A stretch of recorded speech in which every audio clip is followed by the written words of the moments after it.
This episode of the Council of the First Ones was recorded on January 3rd, 2021.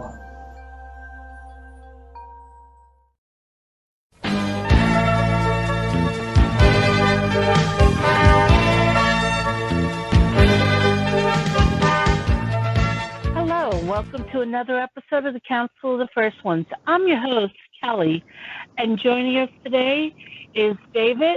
Hi, David. How's everything out in Seattle? Everything is great. I'm so excited for this year, and all the toys are getting in the stores. Let's do this. Oh, yes. Also joining us is Shawn. Hi, Shawn. How was your Christmas? Can't complain. Pretty simple. Same with New Year's. It's like one moment of time, and then boop, it's over, and we're into 2021. So here we are. Oh, yeah. Also joining us today is Dave. Hi, Dave, and welcome to the show. Hey, guys. How are you? 2020 is now a thing of the past. And guess what, guys? Motu is in the wild. Has been seen in Target. Has been seen on Amazon. Has been seen on Entertainment Earth and Big Bad Toy Store. All the Motu joy on New Year's Day. What more can we ask for? Those were some fireworks, I'll tell you. That was a mad dash to get all of the information out to everybody. And, certainly adultcollector.org was incredibly busy with people celebrating and trying to find the right, all these different links, trying to figure out what's the situation exactly. And we got some surprises from Big Bad Toy Store, letting us know that Mattel is giving us some new figures that haven't been announced yet, including a Stinkor figure for Origins, a deluxe Mosquitor figure. We've got two Hordak figures, a deluxe Hordak figure and a regular Hordak figure, and a Fisto figure. Ooh, gotta love a late Christmas gift that we receive. I mean, the only sad news is Masters of the WWE, unfortunately, is still stuck at Walmart.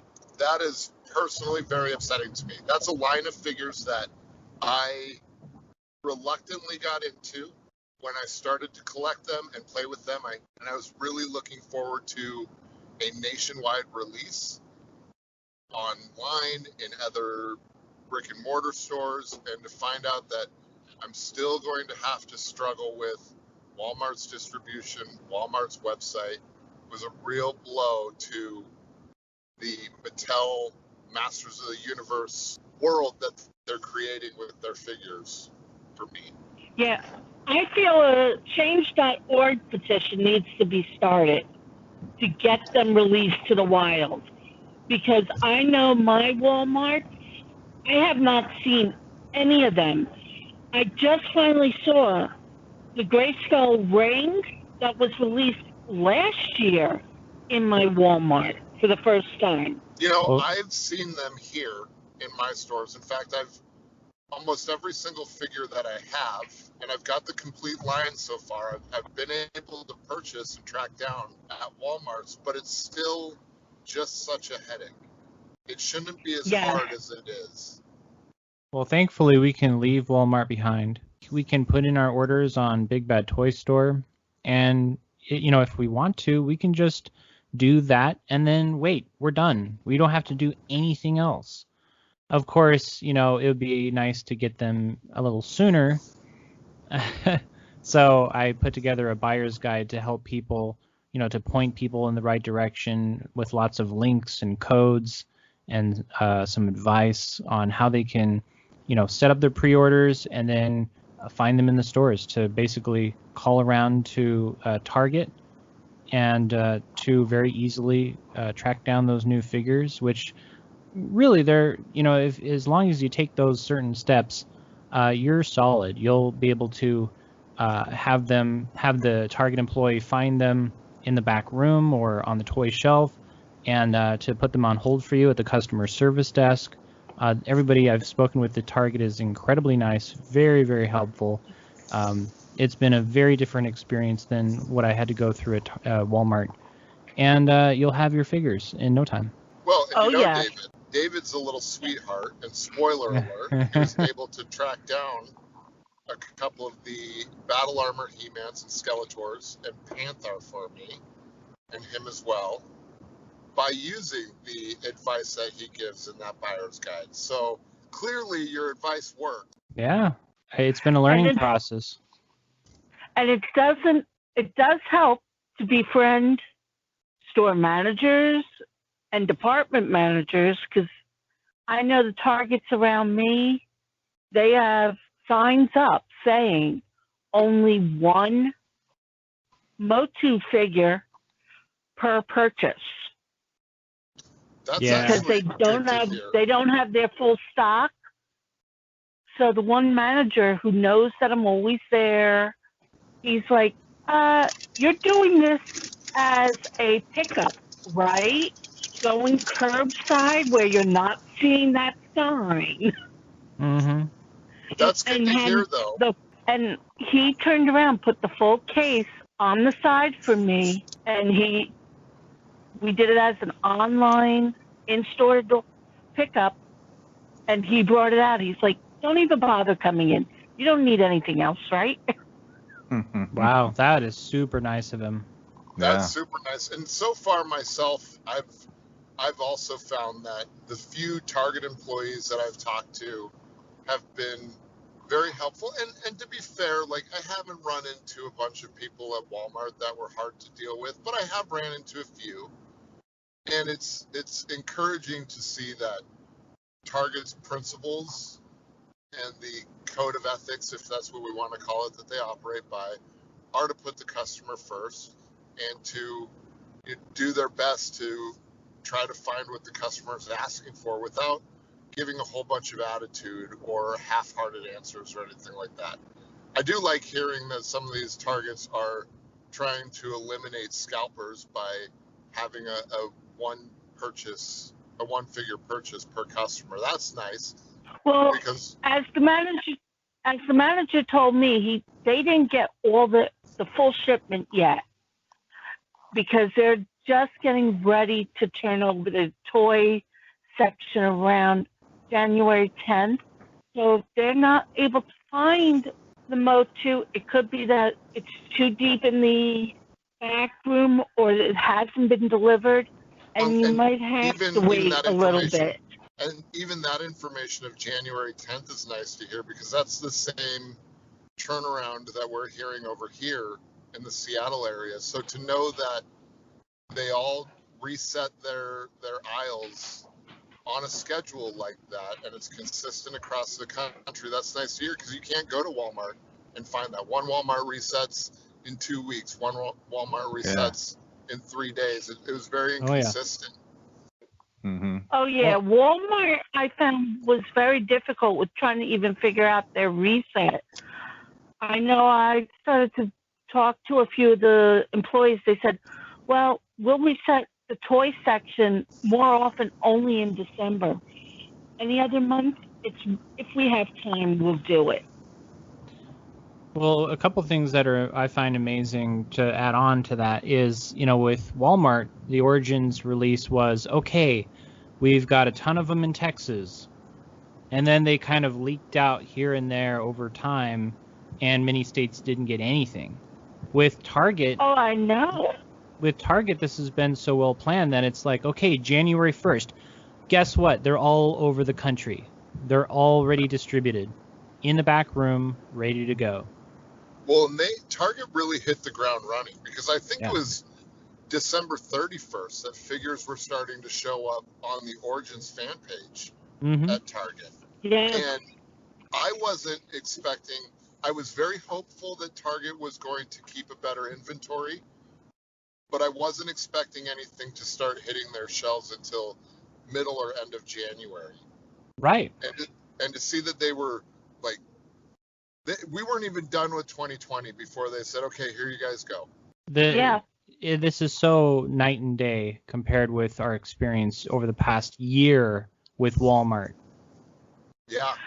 I mean, I wish they were exclusive that way. I think Target does treat the adult collector a lot better than Walmart. I don't know about your Targets.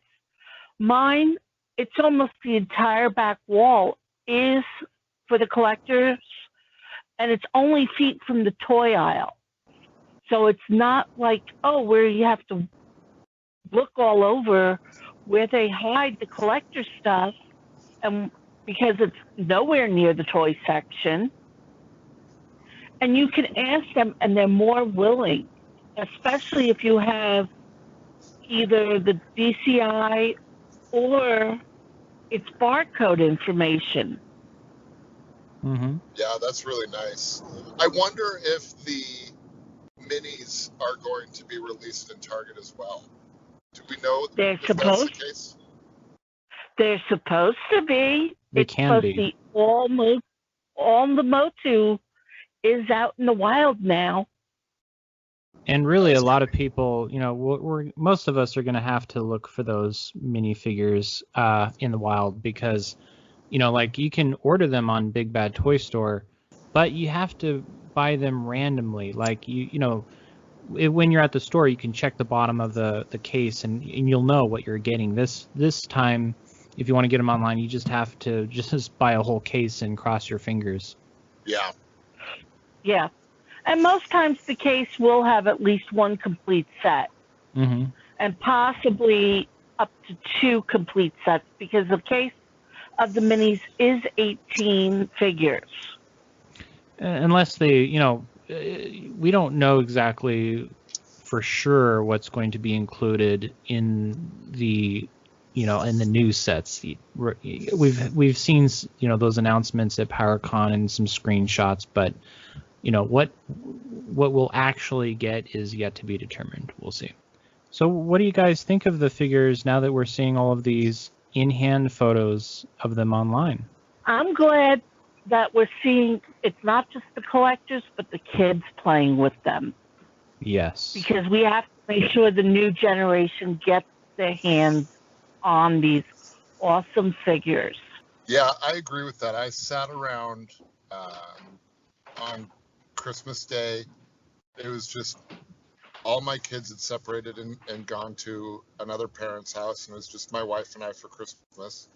And I sat around on Christmas Day and I looked through the Origins fan page, and just to see the pictures and the videos were of other people's kids playing with these figures and how excited they were to open them up on Christmas Day was just, it was such a cool feeling. And I'm normally not that type of guy. Like, I grew up with a lot of people, and I don't, a lot of them are on my Facebook now, and I don't look at pictures of their kids because I just don't really care. But to see these kids so excited to open up something that I was excited about when I was a kid was just cool to see that continue to be passed along, that tradition be passed along.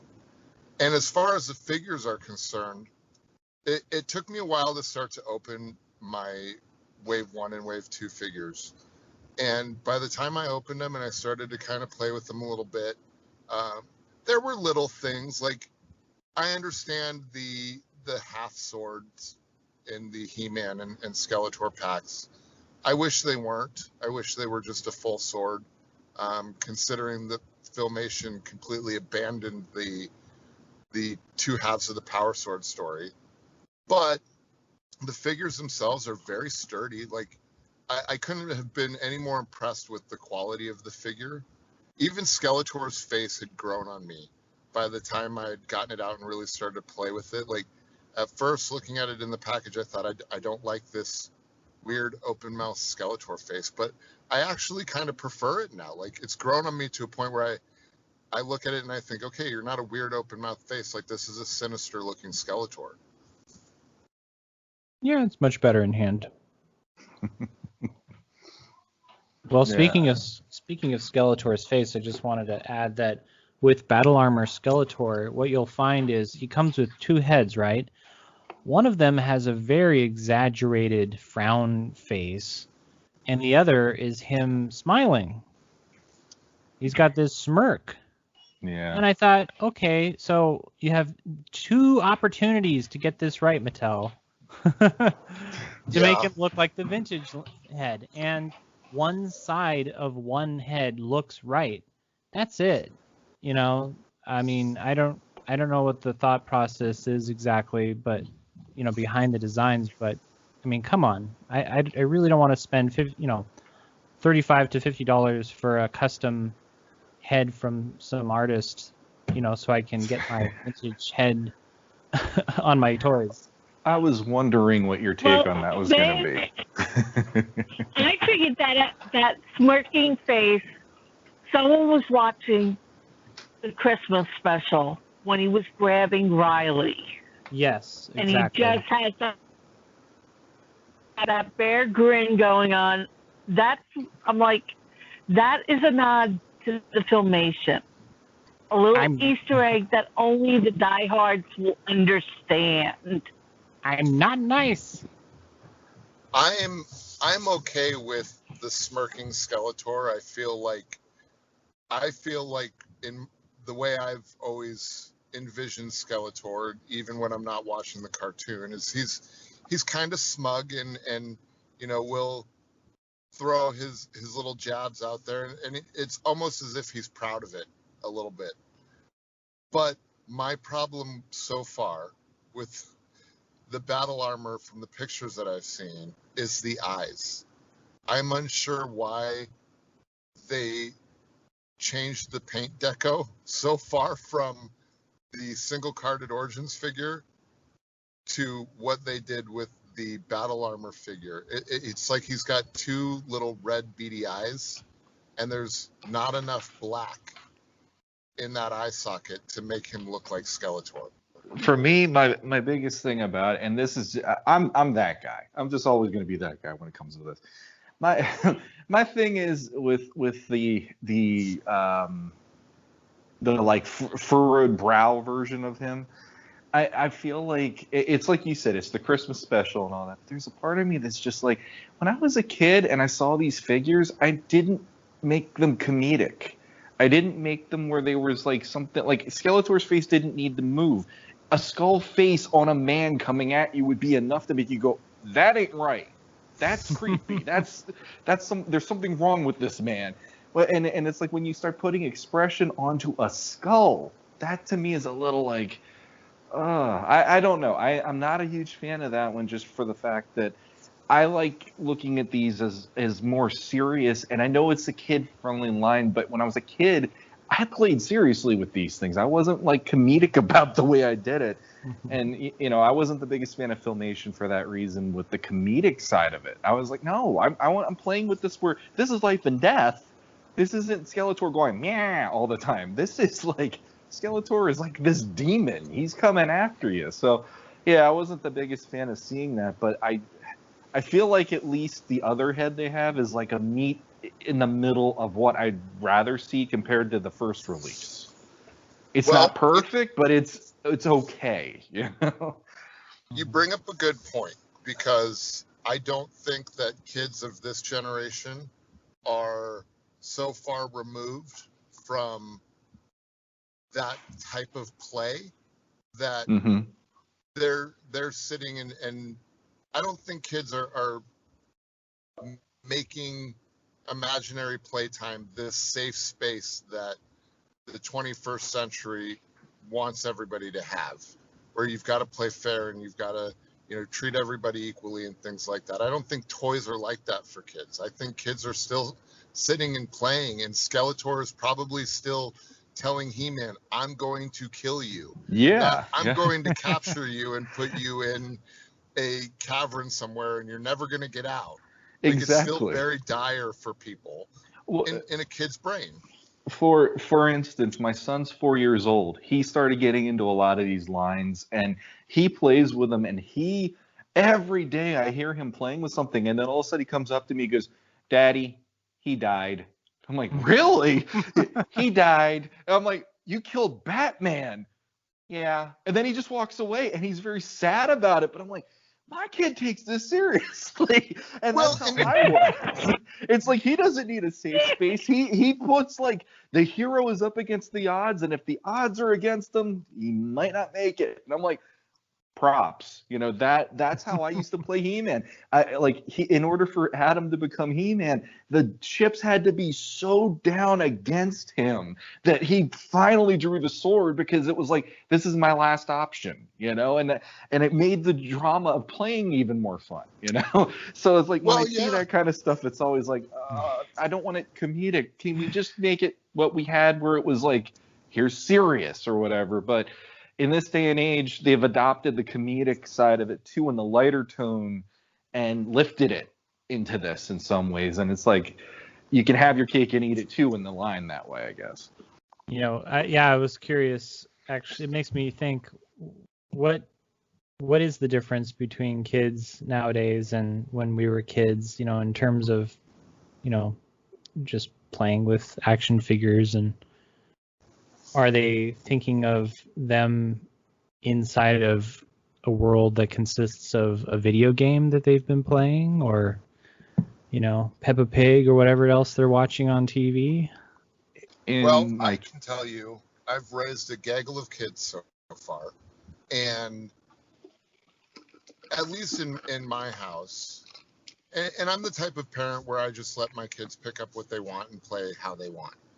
But my kids have always picked up a toy, and it's always been life or death in this imaginary world, and I'm going to capture you and trap you. And I think, at the risk of sounding too political or too social, I think that's how kids learn to grasp concepts of life and death and actual danger. By playing through these elements, it helps them understand that those concepts are real and can have consequences, because their characters are experiencing these consequences. In my case, both of my kids are really heavily into the Arkham Batman video games. Mm-hmm. And I know those are rougher for that age, but the thing is, they love that they can control Batman and protect Gotham and everything. So I let them have fun with it. And my son sees the battle coordinating they have in that game. So he'll play, and he has them hopping all over and knocking over this guy and knocking over that guy. Mm-hmm, and nice. When you get to a certain point and he takes enough hits, his bat, like I said, he died. He took enough hits, the Batman couldn't take it, and he falls over. And he's like that with anything. We got out Castle Grayskull the other week, and my daughter, she wanted Teela and Evil Lynn to play with, so I brought those up for her. And like, I had He-Man, my son had a couple other figures. We had Skeletor, I forget who else now, but when we were playing, my daughter was like the worst boss in a video game with how she played with Evil Lynn. And she's like, Evil Lynn broke into Grayskull. And I'm like, I'm He-Man, I'm going to protect. And then she goes, she just fired a magical bullet at you. You can't do anything. I'm like, you're horrible. And I'm like, well, I got the power sword, it deflected it. No, you didn't, Dad. And I'm like, oh, I flat out said to her, if you can't play where I can actually fight you at some point, I'm walking away. We had like a little moment where it was like we were kids. I'm like, I'm sick of this. I can't even get through the drawbridge to get into Grayskull with this thing. She's playing mini comic, the mini comic variant. It was like the mini comic meet 2000X Evil Lynn, where it's take no prisoners, and like, it made me see the way that they figure this stuff out. And my daughter and both of my kids, it's life or death, and they're learning about power, and they're learning about the responsibility even using that power. Because I'll be the one going, why would you do that to that person? And they'll have to explain it to me. Yeah, because with kids, there's no gray area with kids. Everything is black and white, and it's absolutes. Exactly. I shot this magic fire bullet at you, and now you cannot move. Exactly. So it's amazing. It really is to watch kids, and like that was the foundation of that for me, was Masters. That was the first line I was introduced to. That was my line when I was a kid. So it's like my kids are pick it up right where I left off, and I'm getting mad at my daughter because she won't let Evil Lynn let He-Man in the Grayskull. Yeah. I had a moment when I got my Super 7 Snake Mountain that I set it up in my living room, and I put all my Origins on there and played with it for a little bit, and I turned around and my kids were playing with it. And I had a moment where my heart kind of dropped because I thought, that's one of the most expensive toys I've ever bought. Don't touch it. Yes. But then on the same token, it was so heartwarming to see my kids experience something that I love so much. I was talking to my mom, and I told her, I said, for a while I was starting to collect the newer Ninja Turtle toys. I had a lot of the toys on pre-order through Big Bad, and I finally realized I had to cancel them. I only have so much space, and as much as I loved the Ninja Turtles cartoon, Masters has been with me my entire life. That's the line that I vividly remember playing with. That's a part of my childhood and my youth that I don't want to let go. I'd rather invest all of my time and energy and money into investing in the Masters line than any other toy line, because that's what makes me happy. So to see my kids sit and enjoy it the way that I did, man, that was just such a cool feeling. I love that this is happening all over the country, in many places around the world. Yeah. All of us adults are reliving our childhood looking at our kids on Christmas this year. It is pretty crazy. And this has been possible without a live action movie. You always hear Scott saying, maybe in a movie year. No, I actually saw on one of the pages, someone posted the Mattel March 2021 poster. I believe it was Mattel showed it at PowerCon 2019, and I'm like, no, that is the curse. That phrase, in a movie year. I think that's always going to be the curse. We solved the mystery of Savage He-Man, aka Wonder Bread He-Man. We need to get over this hurdle, but at least we're getting some new series this year. Well, my fear God is stay in our favors. Yes, that's my hope with this line, is that Mattel doesn't drop the ball on it and just give up too soon, because we're still a little ways away from the series, and I think at this point, by and large, it's mostly adults buying the figures. I don't think a lot of kids are walking by the shelves thinking, I want to go get a He-Man toy, because there is no cartoon or movie to push these figures out to the general population. But I hope that Mattel realizes and has their finger on the pulse that you can create a new generation of fans if you're just patient. Sales might not be what they're expecting. I hope that they are, but if they're not, they will be if you just give it time and let it breathe. Mattel's CEO recently said that they're selling extremely well, and that the Masters of the Universe lore can be as big as the Marvel Universe. I 100% believe that, yeah. I mean, Masters of the Universe can absolutely explode this year with the introduction of 2 animated series and possibly a live-action movie. Yeah. And especially considering one of those animated series is star-studded. Yeah. That's true. And we live in a day and age where creating content is relatively inexpensive and can be distributed very quickly. If Netflix decides to get in bed with Mattel and the Masters of the Universe line, there's no reason why they can't greenlight a movie and have it out to stream on Netflix by the end of the year. Well, right now, movie rights are still with Sony, and who knows what their plan is. Sony could still decide to sell the movie to Netflix to make it a Netflix original movie. We'll see. Yeah, that's going to be a wait and see. But to do He-Man right, they've got to plan it for a big budget. Yes. Yeah.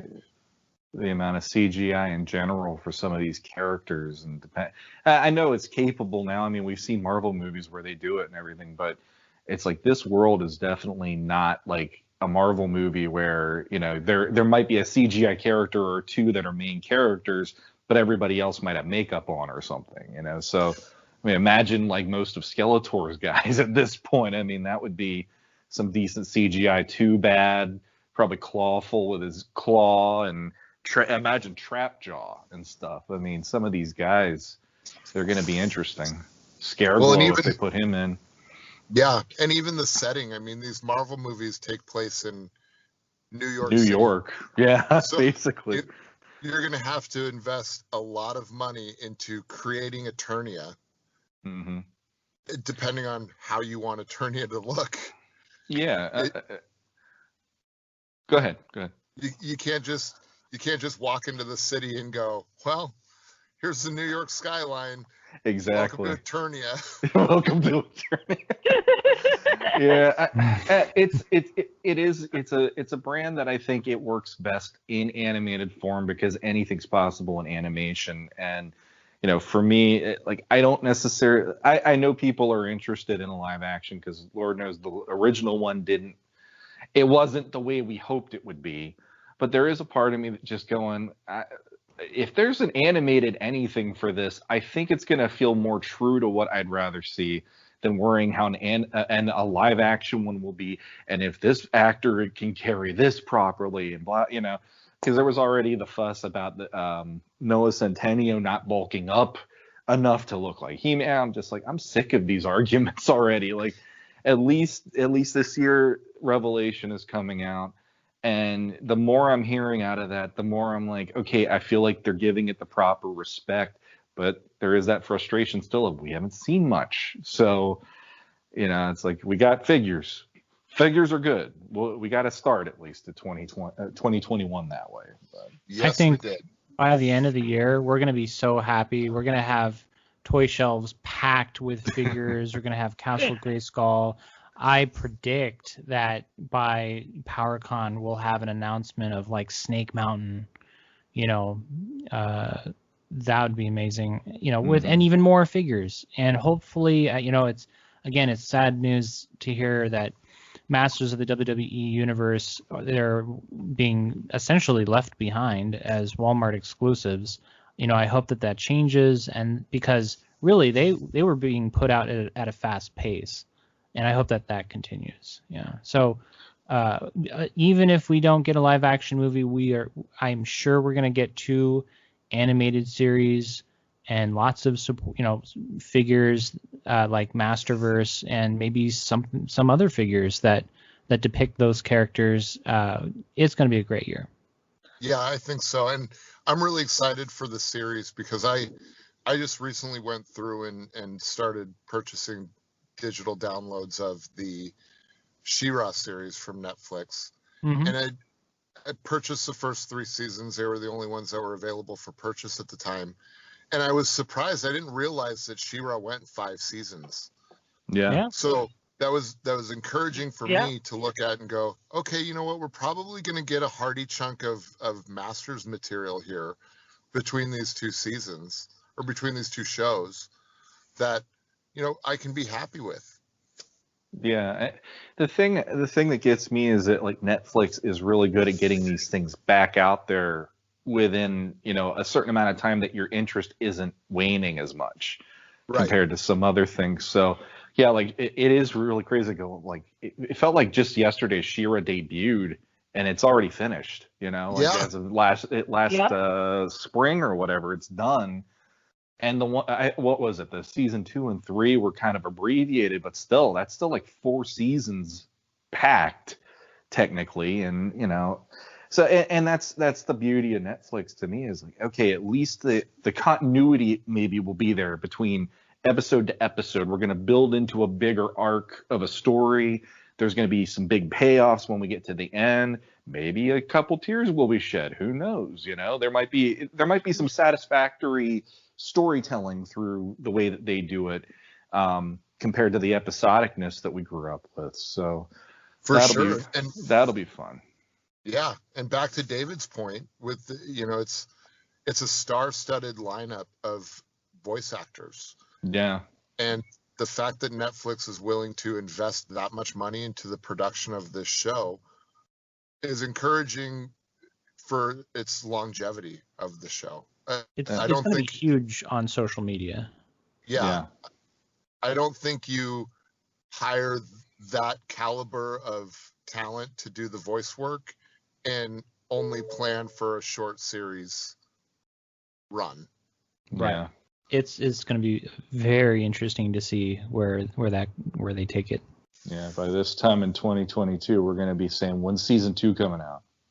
We can't wait. Yeah, right. Probably. Yeah, exactly. That will be our first world problem of next year then. Well, if I've learned anything in the time that I've been a part of the adult collector groups, we are a very impatient fan base. Oh, the amount of people like at the beginning of this year who were like, where is it? When does it show up on Netflix? And it's like, I found it funny. I saw an interview with Kevin Smith on a podcast on YouTube like a week or two ago, and he even admitted he messed up at PowerCon, because when he was like, I'm going to see you next year at 2020 PowerCon, and he's all excited to show everything off, and then when he got off the stage, someone from Mattel goes, 2021. He goes, what? And they're like, yeah, 2021. Oh, no. It takes a little while to get this stuff off the ground. And he just stood there going, you mean I told them the wrong date? And I'm like, oh, so it made me feel better to know that it wasn't just me going, wait a minute, Yeah. This was promised. What?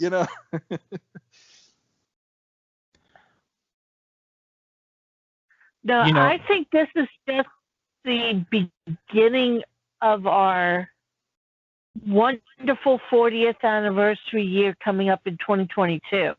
This is all those, let's get hype, and then next year Mattel's going to blow us out of the water. Yeah, absolutely. Yeah.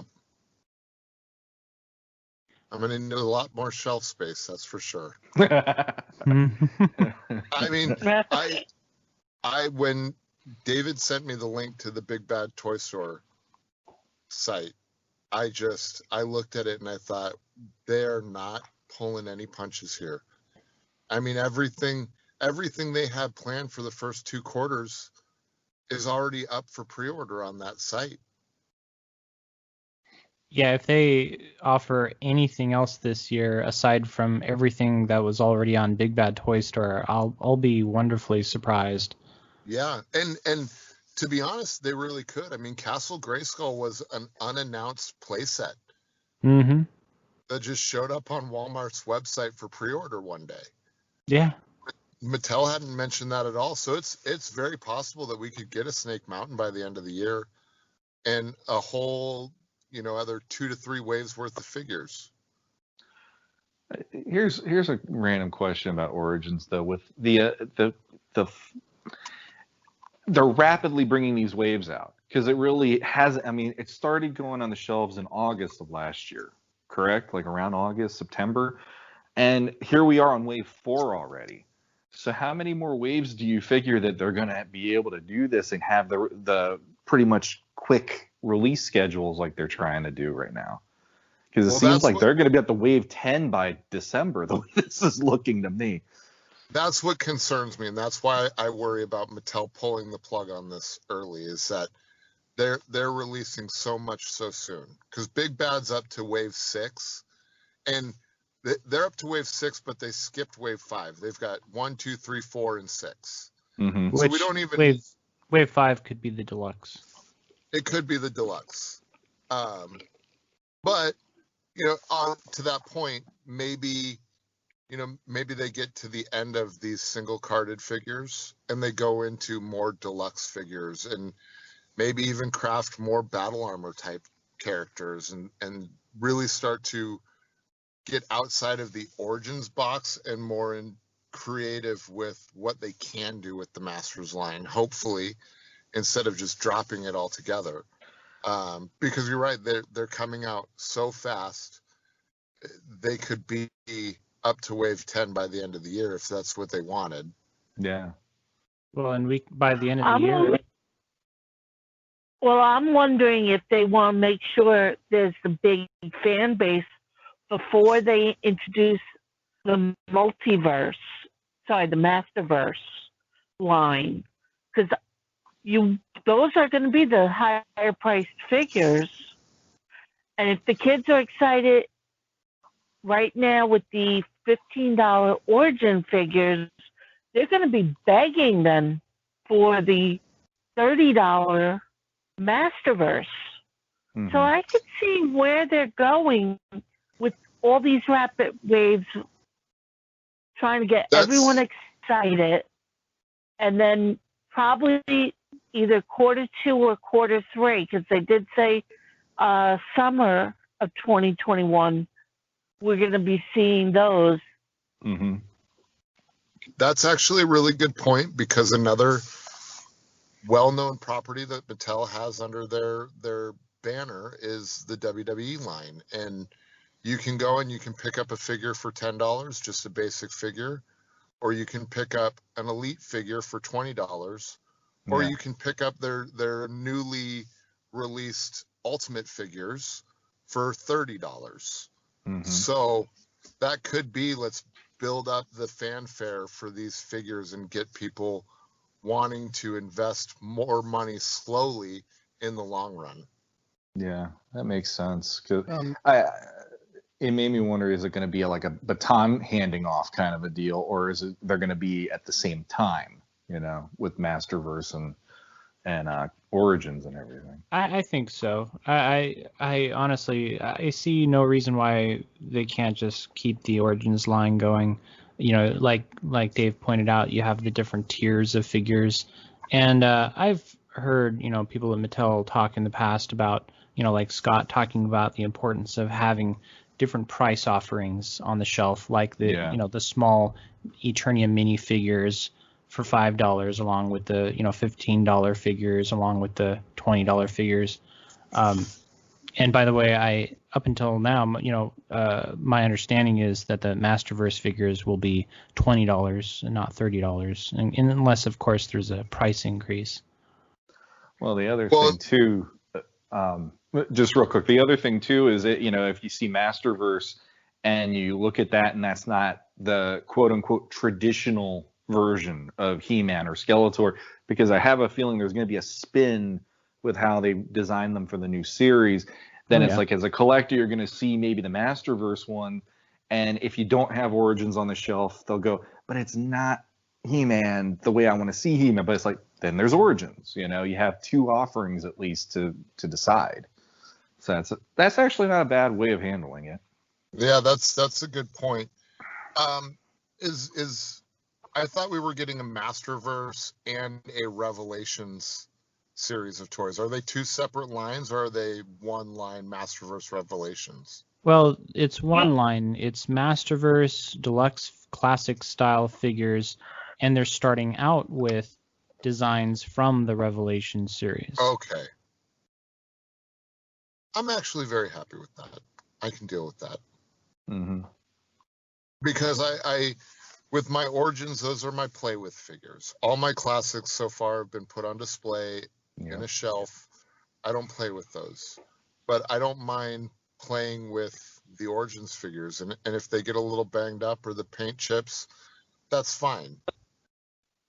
Yeah, you're not spending $60 to $70 per figure to get paint chipped on those at least. Yeah. Right. Yeah. And the other thing that's kind of cool, like when we were kids, Filmation had a certain way they presented those characters. So when you bought the figures, it wasn't necessarily identical to what you saw on the show, and you just kind of ran with it. Like when I was a kid, it was like, why does He-Man not have the 3 squares going up his harness on each side? It was driving me nuts when I'd watch Filmation. And my mom was like, well, it's an animation thing. It takes some time to animate everything. And as a kid, I'm like, don't care. He's not on there. It drives me nuts. But if they made that version, people would have loved that too. Yeah. That's kind of how I'm viewing it. I guess we get our cake and eat it too that way between these two lines. So That's for sure. it's exciting. It's like, oh, you're gonna give me more Masters? Oh darn! Yeah. It's like you're twisting my arm here, Mattel. Come on. Yeah. I could easily see them re-releasing the Classics Castle Grayskull playset for Masterverse, and then on the box advertising it as, okay, this is a castle for your Masterverse figures. But they could also at the same time advertise it as, these are great for your Origins figures too. It's Yeah. possible. Yeah. For some reason I'm like, would they even bother going to Castle Grayskull if they're only doing this as like a collector? Then again, they did it in Classics. I'm not going to say they didn't, but would that be something that they decide to do or not? I mean, like a scaled down version of the Classics version. It's like, hell, I'd still buy that and I have 2 Castle Grayskulls in my basement. How would I not want to do that? It's like, here's $100 for this. Sold. Yeah. I think it's entirely likely when you think of all the, to use the WWE figures as an example again, you've got, under every display of WWE figures, you've got the essential wrestling ring. Yeah. You can't have one without the other. So I feel like it's just a matter of, when, not if. And I think with Masters specifically, Castle Grayskull's such an iconic image, and the playset, I think for the casual fan, the playset probably strikes more memories for them as a child than a lot of the figures do. Mm-hmm. So you almost have to have a Castle Grayskull for every series of figures that you make. It just they're married to each other. Exactly. It's like agree. having Ghostbuster figures, but no Ecto 1. Yeah. Right. Yeah. I can't wait to see these figures. Speaking of which, it's interesting that so many of us have now pre-ordered these previously unannounced Origins figures that we're now seeing for the first time on Big Bad Toy Store. Hordak, Fisto, Stinkor, Mosquitor. I hope, we've actually seen one picture of Hordak, the regular Hordak figure. No idea what the deluxe figure is going to look like, or any of the other ones that I mentioned. I hope that they turn out okay.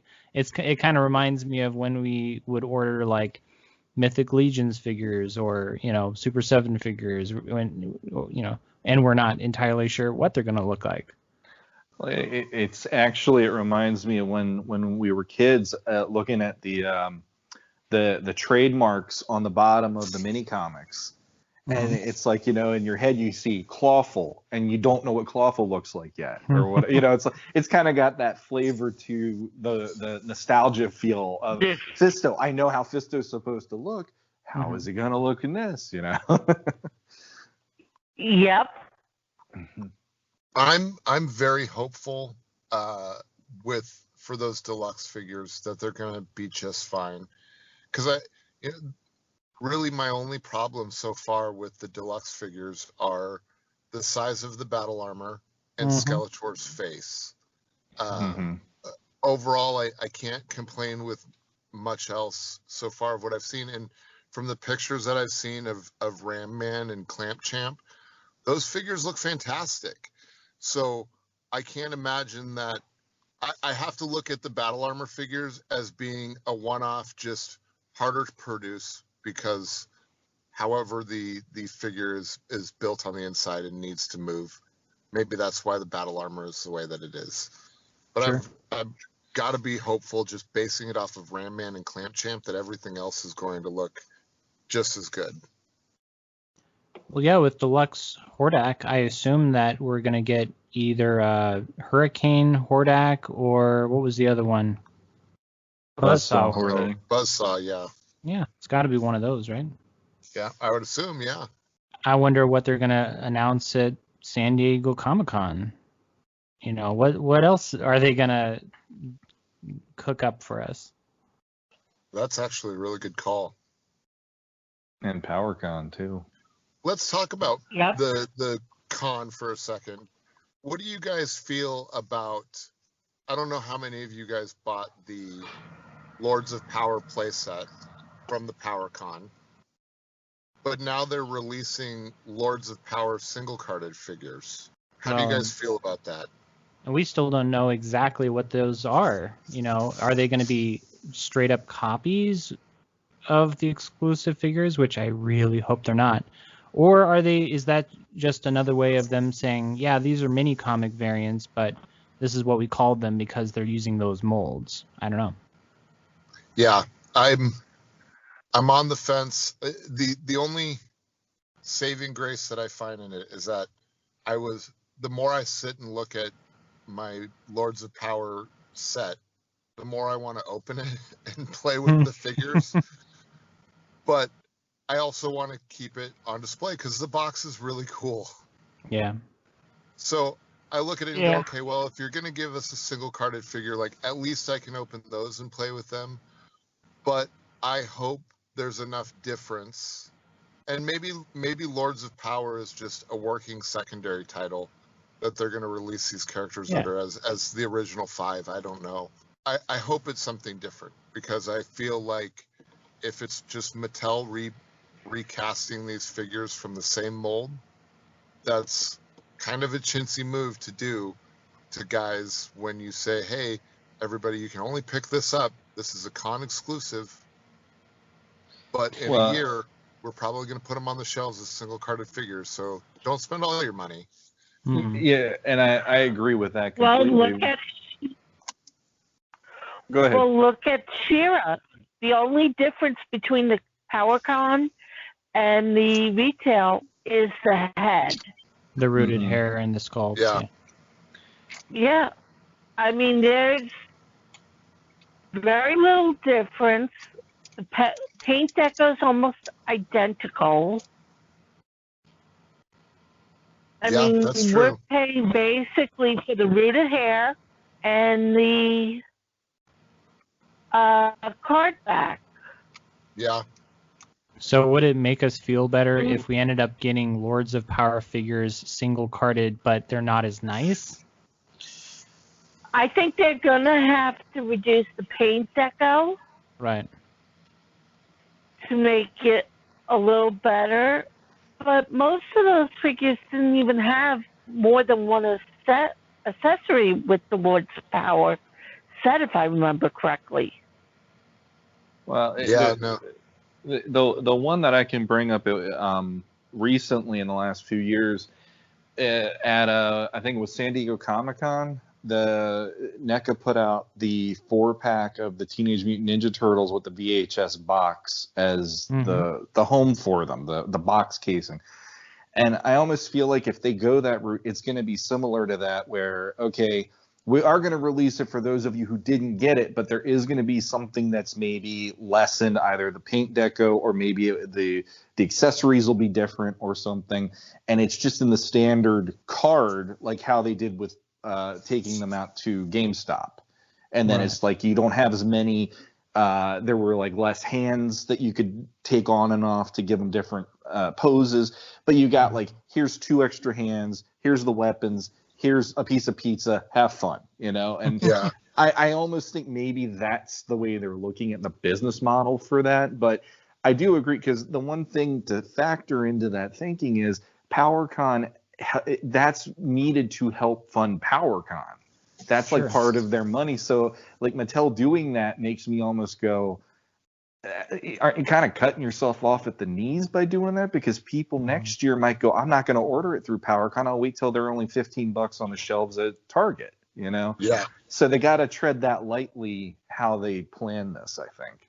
I'm hopeful that they have something different in store for those, Lords of Power figures that they're releasing. On the other hand, maybe it's the excuse is, okay, yeah, we're just going to dumb down the design a bit and single card it and off you go, and we're okay.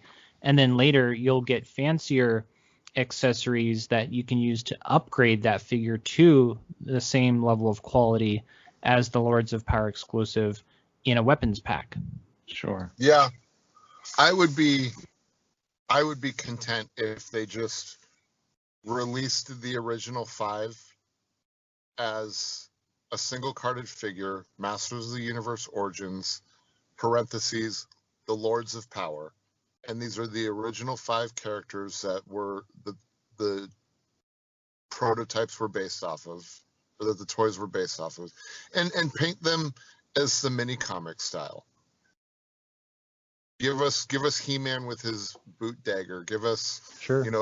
a blue merman, things like that.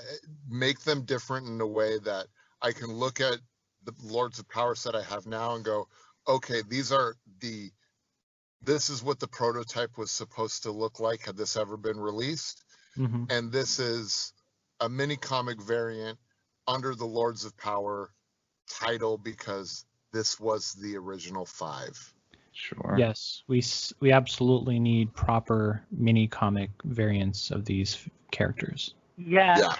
Yeah, and I mean, honestly, I think it's going to turn into you are buying the packaging because that's a special exclusive to those figures and it's one-stop shop for those 5 versus if they put them out single carded. Somebody like me, I wasn't able to get in on it. It's like, well, that's cool. I can at least have an option, to get them rather than having to get them on eBay or something. So I like that it doesn't leave you out in the cold. It's just I won't have the awesome case with all that beautiful artwork on it. And it's like, you gotta go with what you can do sometimes. So that's a fair point because I look at the Prince Adam and He-Man 2019 con exclusive, and I wish I could have those, but I also don't want to spend $350 on eBay on them either. Exactly, and to be honest, I wish I could get that one anyway, just because that's my Prince Adam, the blue tunic one and stuff. I like that so much better. Huh. I'd like to thank you for joining us today. Remember, Masters of the Universe Origins are now found everywhere. They're in the wild. Good luck toy hunting. And remember to get your up-to-the-minute news on all Masters of the Universe related topics over at He-Man.org and on Facebook, AdultCollector.org. Till next time, good journey. This is David Clark, and thank you so much, Dave, for coming on the show again. It's always great to have all of you on here. And I just wanted to, again, wish everybody a fantastic new year. Good journey. Thank you guys so much for having me. It's always a pleasure to come on and sit and chat with you 3 and to just talk He-Man and Masters of the Universe for as long as we do. Happy New Year, everyone, and good journey. And this is Shawn Skvarna. Great to have Dave back on again. I like it. I think we need him on more often. So just throwing it out there. And, happy New Year to the fans of Masters of the Universe. 2021 is our year finally for all this stuff to finally do it. This will be fun. So, yeah, until next time, good journey, everybody.